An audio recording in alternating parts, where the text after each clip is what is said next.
Часто в недешевих пилососах хлопають отакі трубочки. Зараз спробуємо їх відремонтувати з допомогою отакої надрукованої муфточки.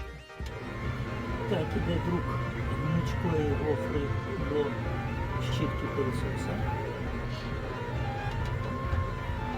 А так виглядає ставка в трубі. Як бачите, труба шевелиться, в місці вставки жорсткий стик, але